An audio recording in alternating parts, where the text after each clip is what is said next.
آئین میں بھی ترامیم ہوئیں، قوانین میں ترمیم ہوئیں، الیکشن ایکٹ میں ترامیم ہوئی، یہ جو پریکٹس اینڈ پروسیجر بل آیا عدلیہ کے حوالے سے تھا، لیکن اس کو نہیں چھیڑا گیا کیونکہ اس وقت اپنا مفاد تھا۔ تو اس طرح کی جو قانون سازی ہوتی ہے اس کا فائدہ نقصان سے قطع نظر ہوتا یہ ہے کہ اداروں کی یعنی پارلیمنٹ ہے یا کوئی اور ادارہ ہے اس کی ساکھ مجروح ہوتی ہے، اور جب ٹیبل ٹرن ہوتا ہے پھر وہ آپ نشانہ بنتے ہیں، پھر نشانہ بن جاتے ہیں۔ تو بہتر یہ ہے ہمارے قانون سازوں کو ماضی سے کوئی سبق سیکھنا چاہیے، عقل فہم اور دانش سے کام لینا چاہیے کہ جو ہی آپ پر کوئی دباؤ آتا ہے خود بدلتے نہیں، قرآن کو بدل دیتے ہیں۔ یہ رویہ جو ہے جو اقبال نے کہا تھا کہ جی بجائے اس کے کہ آپ اپنے آپ کو بدلیں، کسی قانون کا، کسی آئین کا، کسی فیصلے کا، عدالتی فیصلے کا آپ احترام کرنا سیکھیں، جی اس پر عمل کرنا سیکھیں، نہ یہ کہ اس کو بدلنے پر تول جائیں۔ بالکل ٹھیک ہے، لیکن اس پہ پوچھ لیتے ہیں پاشا صاحب سے، پاشا صاحب بہتر ہماری رہنمائی۔ یہ بڑا ویلڈ نقطہ آپ نے اٹھایا ہے کہ یہ جو اقرار نامے میں کا اقرار نامہ جو ہے وہ آپ نہیں، ایک ہی بار آپ اقرار کر سکتے ہیں، دوبارہ نہیں کر سکتے، اس کو بدلا نہیں جا سکتا۔ پاشا صاحب یہ مخصوص نشستوں والے فیصلے پہ کیا اس کا کوئی اثر ہوگا، اور آپ سمجھتے ہیں کہ یہ ایک ایسی ترمیم ہے کہ ان لانگ رن یہ بہت سے مسائل حل کر دے گی؟ بسم اللہ الرحمن الرحیم۔ عباسی صاحب، ارشاد عارف صاحب، بہت شکریہ آپ کا، آپ نے مجھے موقع دیا۔ دیکھیں یہ جو ترمیم آئی ہے اس میں کوئی شک نہیں ہے کہ یہ سپریم کورٹ کے جو ریزرو سیٹس والا فیصلہ ہے اس کو انڈو کرنے کے لیے، اس کو روکنے کے لیے یہ ترمیم لائی گئی ہے۔ آپ دیکھیں دو ترمیم آئی ہیں۔ نمبر 1 یہ ہے کہ اگر کوئی ایم این اے جو آزاد امیدوار کے طور پہ منتخب ہوتا ہے، وہ اگر کوئی ایک پارٹی جوائن کر چکا ہے تو پھر وہ اس ٹینیور میں اپنا وہ اقرار نامہ تبدیل نہیں کر سکتا، یعنی کوئی اور پارٹی نہیں جوائن کر سکتا۔ اور آپ کو یاد ہوگا کہ جو فیصلہ آیا سپریم کورٹ کا، اس میں انہوں نے 41 ایم این ایز کا یہ کہا کہ وہ ان کو 15 دن کا ٹائم دیتے ہیں، وہ سنی اتحاد کونسل سے پی ٹی آئی میں شامل ہو جائیں۔ تو یہ ایک تو اس کا راستہ روکنے کے لیے ہے۔ دوسرا یہ ہے کہ کوئی ایسی پارٹی جس نے الیکشن سے پہلے اپنی ترجیح لسٹ نہیں دی ریزرو سیٹس کی، تو اس کو سیٹس نہیں دی جا سکتی۔ یہ بھی پہلے نہیں تھا، اور اب اس ترمیم کے ذریعے یہ بات آ گئی کہ اگر وہ سنی اتحاد کونسل میں رہتے ہیں اور وہ پہلے اقرار نامے کی بنیاد پہ اپنا پارٹی افیلیشن چینج نہیں کر سکتے، تو پھر سنی اتحاد کونسل میں رہتے ہوئے بھی وہ ریزرو سیٹس جو ہے وہ نہیں لے سکتے۔ تو یقیناً یہ ہر ایک کو پتہ چل رہا ہے کہ یہ اس فیصلے کو انڈو کرنے کے لیے یا ایک ایسا راہ نکالا گیا ہے کہ تاکہ اس فیصلے سے اثرات سے بچا جائے۔ نہیں پاشا صاحب، بنیادی سوال ہے کہ ریٹروسپیکٹو جو ہے، نہیں وہ میں پوچھتا بات کی بات پہلا یہ پاشا صاحب، یہ جو بنیادی سوال یہ ہے کہ یہ ہمارے ہاں نئی روایت قائم ہو رہی ہے کہ عدالتی فیصلوں کو قانون سازی کے ذریعے غیر مؤثر کر دیا جائے یا قابل عمل نہ رہنے دیا جائے۔ یہ پریکٹس مناسب ہے؟ یہ پارلیمنٹ اور قانون سازی کا جو اختیار ملا ہے پارلیمنٹ کو، اس کا یہ صحیح استعمال ہے یا یہ بدنیتی پر مبنی ہے اور اس کے ساکھ متاثر ہوتی ہے؟ دیکھیں، پارلیمان کو قانون سازی کرنے کا اختیار ہے، امینڈمنٹ کرنے کا اختیار ہے، اور آئین میں ترمیم کرنے کا بھی اختیار ہے۔ اب دیکھنا یہ ہے کہ کیا یہ جو ترمیم ہے یہ اس اختیار کا پازیٹیو استعمال ہے یا اس اختیار کا نیگیٹو استعمال ہے۔ یقیناً ایک جو گروپ ہے جو کہ موجودہ حکومت کے الائز ہیں، وہ کہیں گے کہ یہ پازیٹیو استعمال ہے، اور اپوزیشن کہے گی کہ نیگیٹو استعمال ہے۔ لیکن اگر بطور اسٹوڈنٹ آف لا میں اس کو دیکھوں تو اس کو میں تو یہ سمجھوں گا کہ اس میں نیگیٹیوٹی اٹیچ ہے کہ ٹھیک ہے، آپ چلے گئے ہیں وہاں پہ ریویو پٹیشن فائل کر دی ہے تو اس کا انتظار کر لیتے تو زیادہ بہتر تھا. تھوڑا سا سپریم کورٹ آف پاکستان کی 3 رکنی کمیٹی سے بھی زیادتی ہو گئی ہے کہ اگر وہ ارلی ہیئرنگ کی اپلیکیشن آ گئی تھی تو اس کو اگر وہ سن لیتے اور معاملہ اگر وہاں پہ پینڈنگ ہوتا اور وہ سنوائی آج دن تک ہو چکی ہوتی تو شاید یہ زیادہ بہتر ہوتا. بہرحال دونوں سائڈ سے کچھ نہ کچھ زیادتی کی گئی ہے جس کی وجہ سے یہ آیا ہے اور نیگیٹیوٹی کا عنصر اس کو ہم نظر انداز نہیں کر سکتے. عاشق صاحب اب سوال یہ ہے کہ ایک تو یہ بتائیں کہ یہ قانون سازی آج ہو رہی ہے, فیصلہ پہلے آیا ہے, کیا یہ جو موجودہ تبدیلی ہے یہ ریٹروسپیکٹیولی امپلیمنٹ ہوگی نمبر 1, اور دوسرا کیا اس کو عدالت میں چیلنج کیا جا سکتا ہے؟ جی عدالت میں بالکل چیلنج کیا جا سکتا ہے. یہ متاثرہ فریق کا یہ حق ہے کہ وہ عدالت میں چیلنج کرے. نمبر 2 یہ ہے کہ جو آپ کے سوال کا پہلا حصہ ہے کہ ریٹروسپیکٹیو ایفیکٹ اس کا ہو سکتا ہے, تو یقیناً اس میں انہوں نے یہ چیز لائی ہوگی اپنی امینڈمنٹ میں, چونکہ وہ میں نے پڑھا نہیں ہے, صرف آپ کی جو انٹرو ہے اس سے مجھے یہ پتا چلا یا ٹی وی پہ وہ سلائیڈ سی چلی تو وہ کہ صرف اس حد تک پتا چلا کہ یہ امینڈمنٹس آئی ہیں. اگر اس کو پڑھے تو ہو سکتا ہے کہ ریٹروسپیکٹیو ایفیکٹ ہو. نہیں, اگر یہ ایسا ہو جاتا ہے تو وہ بھی قابل عمل ہوگا, اس پر کوئی اعتراض نہیں ہو سکتا کہ ایک قانون آپ مؤثر بماضی کر دیں, یا اس پہ بھی عدالت میں چیلنج ہوگا اور عدالت ہی فیصلہ کرے گی کہ اس کا ماضی سے ارشاد صاحب جی عدالت میں ہر 2 صورتوں میں چیلنج ہو سکتا ہے, چاہے اس کا ماضی میں اطلاق ہو یا اس کا ایسے ہی ایز اٹ از جو ہے وہ اطلاق ہو.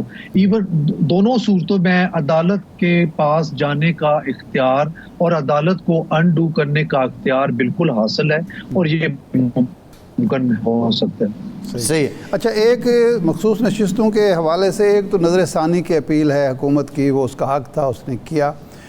ایک وضاحت طلب کرنے کے لیے الیکشن کمیشن گیا ہے, تو آپ سمجھتے ہیں کہ الیکشن کمیشن کا پہلے بھی اعتراض یہ ہوتا رہا ہے کہ وہ ایک فریق کے طور پر کسی معاملے میں نظر آتا ہے بجائے اس کے کہ وہ ایک ریگولیٹری ادارے کے طور پر سامنے آئے, اور جب وہ کوئی فیصلہ ایک ریگولیٹری ادارے کے طور پر یا جوڈیشل ڈیسیژن دیتا ہے پھر اس کی پیروی خود کرنے پہنچ جاتا ہے, خاص طور پر جب تحریک انصاف کا معاملہ ہو.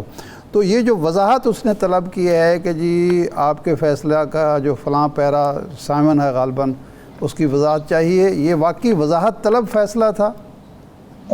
بالکل, میں سمجھتا ہوں کہ سپریم کورٹ آف پاکستان نے خود ان کو سپیس دی ہوئی تھی کہ اگر کوئی مزید وضاحت کی ضرورت ہو تو آپ سپریم کورٹ آف پاکستان کی طرف رجوع کر سکتے ہیں. اور شاید اسی لیے الیکشن کمیشن آف پاکستان اپنے ایک آرگومنٹ کو اپنی گراؤنڈ کو لے کے گیا ہے کہ اس وقت تحریک انصاف جو ہے اس کا کوئی ہمارے پاس وہ نہیں ہے کہ کون پریزیڈنٹ ہے, چونکہ ابھی تک وہ معاملہ الیکشن کمیشن آف پاکستان کے پاس سب جوڈس ہے, انہوں نے ڈیسیژن نہیں کیا کہ جو آخری elections intra party elections Pakistan Tehreek Insaf کے ہوئے ہیں کیا وہ درست ہوئے ہیں, اور اس کے تحت جو چیئرمین منتخب ہوئے ہیں بیرسٹر گور علی خان صاحب وہ ٹھیک ہیں. اگر تو وہ سب جوڈس نہ ہوتا تو پھر تو بات تھی, کیونکہ معاملہ سب جوڈس ہے اور فائنل نہیں ہوا تو لہٰذا آپ سپریم کورٹ ہمیں یہ بتائے کہ ایسی صورت میں جب کہ کوئی ایک وہ نہیں ہے, سٹرکچر نہیں ہے ہمارے پاس پاکستان تحریک انصاف کا, تو پھر ہم کس طریقے سے اس کو پاکستان تحریک انصاف کے ممبرز کے طور پہ کنسیڈر کر سکتے ہیں. یہ ایک انہوں نے وضاحت طلب کیا. میرا خیال ہے کہ یہ چونکہ سپریم کورٹ آف پاکستان نے خود ان کو سپیس دی تھی تو جانا کوئی حرج نہیں ہے, کلیئرٹی آنی چاہیے. بیرسٹر ظفر علی گئے ہوئے ہیں اب سپریم جوڈیشل کونسل میں چیف الیکشن کمشنر اور الیکشن کمیشن کے خلاف, اور بنیاد ان فیصلوں کو بنایا گیا ہے جو ماضی میں یا حال میں پی ٹی آئی کے حوالے سے. تو آپ سمجھتے ہیں کہ جو گراؤنڈز اس ریفرنس میں دی گئی ہیں وہ ایسی ہیں کہ کوئی کارروائی ہو سکے الیکشن کمیشن کے خلاف؟ ارشاد صاحب, ایک میں نے ریفرنس پڑھا نہیں ہے, کاپی نہیں آئی میرے پاس, لیکن ایک چیز ہے کہ اگر تو کولیکٹیولی پورے الیکشن کمیشن کے خلاف گئے ہیں تو پھر معاملہ